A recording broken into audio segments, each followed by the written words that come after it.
Hi everyone, welcome to మా videos. ఈరోజు వీడియోలో మన చదువుల తల్లి అక్షరాభ్యాసాల నిలయమైన బాసర జ్ఞాన సరస్వతీ దేవి క్షేత్రం మరియు అక్కడ ప్రవహించే గోదావరి నది ప్రాముఖ్యత చూద్దాం. తెలంగాణలోని నిర్మల్ జిల్లాలో ఉన్న ఈ క్షేత్రం హైదరాబాద్ నుండి సుమారు 210 కిలోమీటర్లు ఉంటుంది. హైదరాబాద్ నుండి వెళ్ళడానికి 4 to 5 hours టైం అనేది పడుతుంది.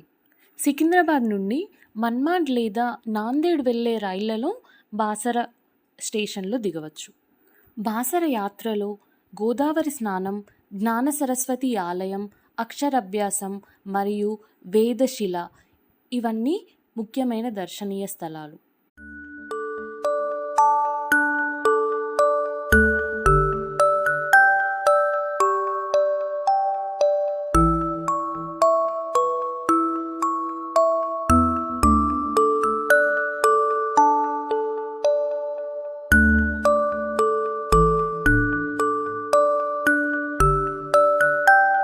బాసర అంటే కేవలం జ్ఞాన సరస్వతి దేవాలయమే కాదు, అక్కడ ప్రవహించే గోదావరి నదికి కూడా ఎంతో ఆధ్యాత్మికత మరియు చారిత్రక ప్రాముఖ్యత ఉంది. గోదావరిని దక్షిణ గంగా అని పిలుస్తారు. భారతదేశంలోని పవిత్ర నదులలో ఇది ఒకటి. పురాణాల ప్రకారం కురుక్షేత్ర యుద్ధం తరువాత మనశ్శాంతి కోసం వ్యాస మహర్షి ఇక్కడికి వచ్చారు. ఈ నదీ తీరానే ఆయన తపస్సు చేశారని చెబుతారు. ఆయన ప్రతిరోజు నది నుండి పిడికెడు ఇసుకను తీసుకొచ్చి 3 విగ్రహాలను సరస్వతి, లక్ష్మి, కాళి ప్రతిష్ఠించారని ప్రతీతి. బాసర వచ్చే భక్తులు అమ్మవారి దర్శనానికి ముందు గోదావరిలో పవిత్ర స్నానం ఆచరిస్తారు. ముఖ్యంగా పిల్లలకు అక్షరాభ్యాసం చేసే ముందు ఈ నదీ నీటిని ప్రోక్షణం చేయడం శుభప్రదంగా భావిస్తారు. ఇక్కడ బోటింగ్ కూడా అవైలబుల్ ఉంటుంది. జ్ఞానానికి నిలయమైన బాసరలో ఈ గోదావరి నది అలల సడి మనసుకి ఎంతో ప్రశాంతత ఇస్తుంది.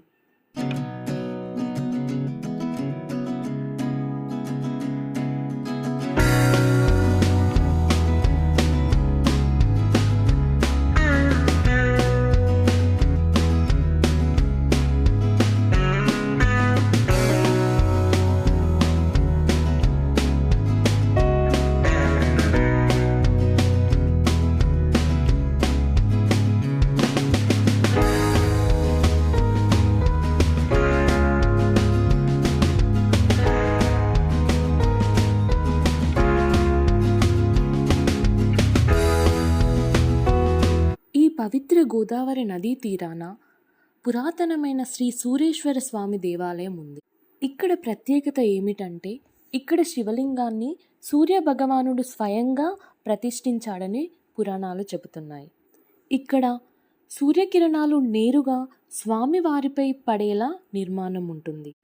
గోదావరిలో స్నానమాచరించిన భక్తులు మొదట ఈ సూర్యేశ్వరుడిని దర్శించుకోవడం ఇక్కడి ఆచారం.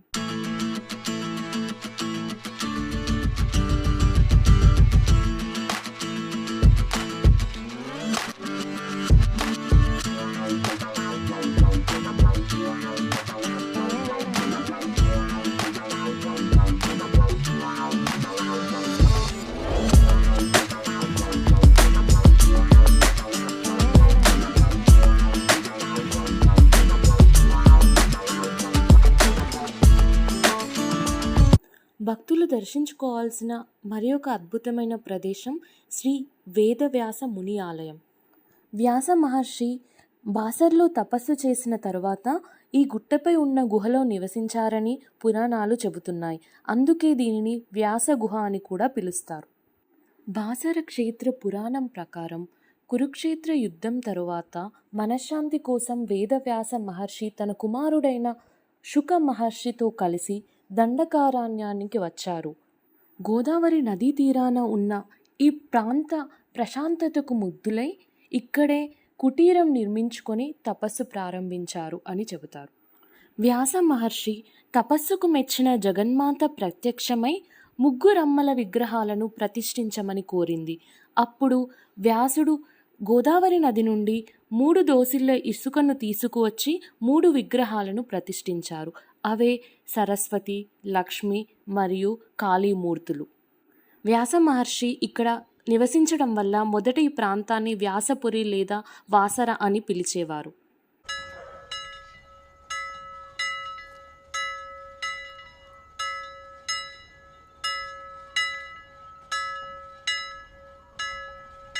కాలక్రమేణా వాసర నుండి బాసరగా మారింది. బాసర అంటేనే చదువుల తల్లి నిలయం.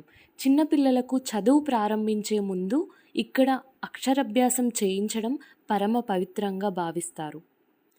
అమ్మవారి విగ్రహానికి నిత్యం పసుపుతో అలంకరణ, అభిషేకం చేస్తారు. ఈ పసుపును కొద్దిగా తింటే అపారమైన జ్ఞానం లభిస్తుందని భక్తుల నమ్మకం. ఆలయానికి సమీపంలోనే రామాయణాన్ని రచించిన వాల్మీకి మహర్షి సమాధి మరియు శిలలు ఉన్నాయి. ఇక్కడ ఆలయంలో ఉదయం 4 గంటలకి అభిషేకం మొదలవుతుంది. బాసరలో వసంత పంచమి వేడుకలు చాలా అద్భుతంగా జరుగుతాయి. సరస్వతీదేవి అమ్మవారు జన్మదినం సందర్భంగా ఉత్సవాలు చాలా ఘనంగా జరుపుతారు.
బాసరలో అమ్మవారి ఆలయానికి వెనక భాగంలో ఒక శిలారాయి ఉంటుంది. దీనినే కొందరు స్థానికంగా భాండాగారం అని కూడా పిలుస్తారు. ఈ రాయిని తడితే 7 స్వరాలు, సరిగమలు వినిపిస్తాయని కొందరు భక్తుల నమ్మకం.